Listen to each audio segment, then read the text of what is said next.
रोना पड़ता है, दुखी होना पड़ता है, पछताना पड़ता है। उसी प्रथम पुत्र के कारण क्या हुआ? महाभारत का युद्ध हुआ, कौरव वंश का विनाश हो गया और गांधारी के 100 बेटे मारे गए। जब जब उसका बेटा मरता तब तब छाती पीट पीट कर रोती। यदि संत की बातों को मान लेती तब क्या होता? आनंद ही आनंद था, आनंद ही आनंद था। संत के आदेशानुसार यदि वो अपने प्रथम पुत्र को कहीं जंगल में छोड़ आती तो जंगल में रहते रहते उसका बेटा तपस्वी बन जाता।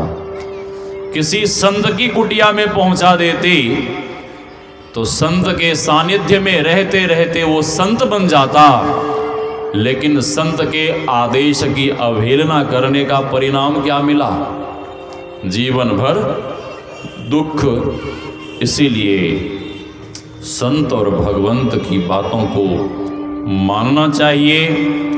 भगवान कहते हैं कि यह शरीर साधना के लिए मिला है। साधन धाम मोक्ष कर द्वारा पाई न जेही परलोक सवारा।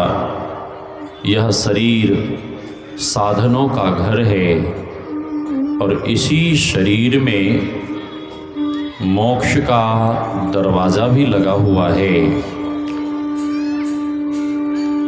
नवद्वारे पूरे देही कांच महल के बीच पवन एक पंछी रहता। 10 दरवाजा खुला उड़न को नित उठी चाहता। नित यह जीव इस शरीर से निकलकर परमात्मा तक पहुंचना चाहता है, अपने परम पिता से मिलना चाहता है, लेकिन मिल क्यों नहीं पाता? इसलिए कि जीव के ऊपर पर्दा पड़ गया है। जीव शरीर और संसार के बंधन में है और यह बंधन मिटेगा कैसे, यह बंधन कटेगा कैसे? तो भगवान श्री कृष्ण श्रीमद् भगवद गीता के 15वें अध्याय में कहने की कृपा की है।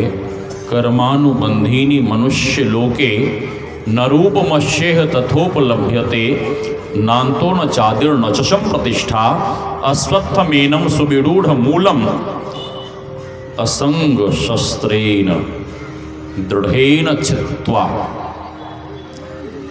इस बंधन से यदि हम ऊपर उठना चाहते हैं, इस मोह माया के बंधन को यदि आप काटना चाहते हैं, तो भगवान कहते हैं इस बंधन को काटने का एक ही शस्त्र है और वो शस्त्र है वैराग्य रूपी शस्त्र।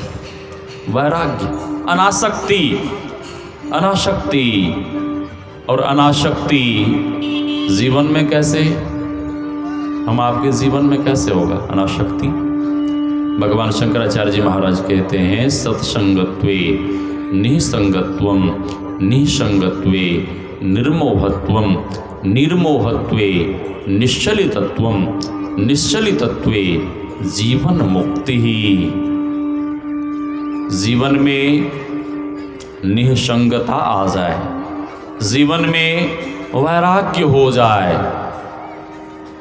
आसक्ति समाप्त हो जाए, आप वैराग्यवान बन जाएं, उसका एक ही साधन है, उसका एक ही उपाय है, वह है ध्यान और सत्संग। ध्यान और सत्संग। भगवान कहते हैं साधना करो, भजन करो, ध्यान करो।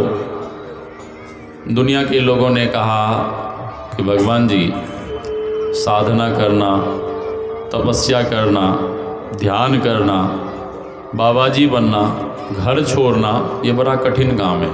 कोई आसान उपाय आपके पास है तो बताइए। एक वृद्ध बाबा अपने पोते के साथ खेल रहे थे, उधर से संत जी जा रहे थे। वृद्ध बाबा ने कहा कि हे संत जी, हमें कुछ ज्ञान दीजिए, उपदेश। संत ने कहा कि हम तुम्हें क्या उपदेश देंगे, तुम्हें तो तुम्हारा पोता ही उपदेश दे रहा है। उस वृद्ध बाबा ने कहा कि मैं कुछ समझा नहीं कि मेरा पोता मुझे क्या उपदेश दे रहा है। संत ने कहा कि तेरा पोता तेरी दाढ़ी पकड़ के हिला हिला के बाबा बाबा कह रहा है। और सचमुच में उसका पोता उसकी सफ़ेद दाढ़ी हिला हिला के बाबा बाबा कह रहा था।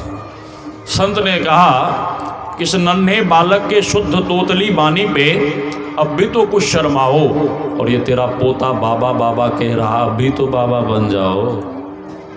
हाँ, अब भी तो हमारे डॉक्टर साहब प्रोग्राम ही बनाते रह गए। श्री सदगुरु महाराज। वो आदमी भी कम चालाक नहीं था। वो आदमी कहता है कि हे संत जी, बाबा बनने, जब मेरा पोता बाबा बाबा कहता है तो मैं बाबा बनने का प्रोग्राम बना लेता हूँ। जैसे ही झोला झंडा लेके घर से निकलता हूँ तो सामने से बेटी का बेटा आ जाता है। कौन? बेटी का बेटा कौन होता है? नाती। पोता कहता है बाबा बाबा, मैं बाबा बनने के लिए जैसे ही घर से बाहर निकलता हूँ तो सामने नाती आ जाता है, और नाती कहता है नाना नाना नाना नाना, ए नाना, चाहे कुछ भी हो जाए बाबा जी मत बनना, बाबा जी मत बनना। आदमी कम चालाक नहीं है, और आदमी कम चालाक नहीं है। तो भगवान कहते हैं यह शरीर विषयों को भोगने के लिए नहीं मिला है। महर्षि शाही स्वामी जी महाराज की वाणी में, मान मान मन यह तन तेरा, हीरा रतन अनमोल है, विषयों के पीछे पर पगले कर रहा माटी मोल है। ये हीरे जैसे बेशकीमती शरीर को लोग क्या कर रहे हैं? मिट्टी के मोल में तू क्यों हीरे लुटा रहा है? क्यों आत्मा को बेचकर इस तन को सजा रहा है? मिट्टी के मोल में इस हीरे जैसे बेशकीमती ये मानव जीवन ही हम आपको सुनहरा अवसर मिला है। रावण कहाँ रहता था साहब? लंका में। लंका की सीज की, सोने की बनी हुई लंका, और सोने का नगर रावण को मिला था। लेकिन उस स्वर्ण नगरी लंका का रावण ने क्या किया? सदुपयोग किया या दुरुपयोग? हाँ, दुरुपयोग किया। और दुरुपयोग करने का परिणाम रावण को क्या मिला? क्या मिला? हाँ, कोई रोने वाला नहीं रहा। जा रावण घर दिया व नबादी, कोई दीप बंद जलाने वाला भी नहीं रहा। ऐसी स्थिति हो गई। उसी तरह से हम आपको भी परमात्मा ने ये मानव जीवन रूपी सुनहरा अवसर दिया है, और इस अवसर का हम आप यदि लाभ नहीं ले पाए, जो करना चाहिए वो नहीं कर पाए, तब क्या होगा? रावण जैसे रोता रोता इस दुनिया से चला गया, उसी तरह से हम आप भी हाथ मलते हुए इस संसार को छोड़कर चले जाएंगे। तो भगवान कहते हैं यह शरीर विषयों को भोगने के लिए नहीं मिला है, यह शरीर साधना के लिए मिला है, ध्यान भजन के लिए मिला है। एक बूढ़ी मैया साधु बाबा के पास गई और प्रार्थना करने लगी, हे संत भगवान मेरे घर पधारो, भोजन ग्रहण करो। साधु बाबा ने कहा कि आज तो मैं अमुक जगह जा रहा हूँ सत्संग करने, कल परसों में आऊँगा, ठीक है, ज़रूर पधारिएगा। समय पाकर संत जी पधारे।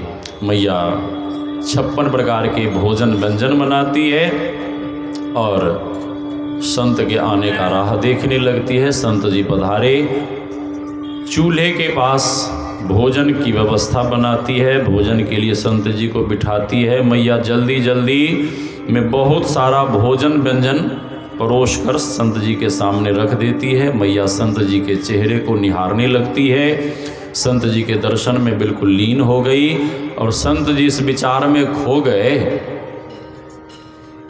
कि सब कुछ तो मिला लेकिन पापड़ नहीं मिला। भोज भंडारे में होता है ना पापड़, घी और पापड़ बड़ा स्वादिष्ट होता है और बिहार में चलता है घी और पापड़, अंत में दही और चीनी। हमारे हरिद्वार में पापड़ कोई नहीं खाता, हाँ नहीं, उन्हें हलवा पूरी चाहिए, कद्दू की सब्जी, कदीमा की सब्जी, पूरी, हलवा, ये बस, और कुछ नहीं। भंडारे में है सब। मैया को थोड़ी देर के बाद ख्याल आया, अरे राम राम, संत जी को मैंने तो दोबारा कुछ परोसा की नहीं। मैया देख दिए कि संत जी अभी तक भोजन भी शुरू नहीं किए। मैया क्षमा याचना करती हुई कही थी कि संत भगवान, जो भी गलती हुई सो हुई, आप भोजन तो शुरू करो। संत जी सोचने लगे कि भोजन शुरू नहीं करता हूँ तब भी ठीक नहीं है, और पापड़ मांगूंगा तो प्रतिष्ठा चली जाएगी, इसलिए मांगना भी ठीक नहीं है। संत जी ने हाथ में जल लिया, भगवान को भोग लगाते हुए मंत्र बोलना शुरू किया। ब्रह्मार्पणम ब्रह्मवि ब्रह्माग्नो ब्रह्मणाहुतम ब्रह्मैव तेन गंतव्यम ब्रह्म कर्म समाधि नाम। भगवान को भोग लगाते हुए जैसे ही एक और खाया, उसके दूसरे ही क्षण पुनः उनकी दृष्टि वहीं गई, कहाँ? चूल्हे के पास जहाँ पापड़ रखा हुआ था कि मिले तो कैसे मिले, मिले तो कैसे मिले। इसी विचार में संत जी खो गए। हाँ, संत जी के भीतर एक उक्ति सूझी, एक उपाय सूझा और संत जी बोल उठे, माता जी भगवान की बहुत बड़ी कृपा है, हमारा सौभाग्य है कि मैं आपके घर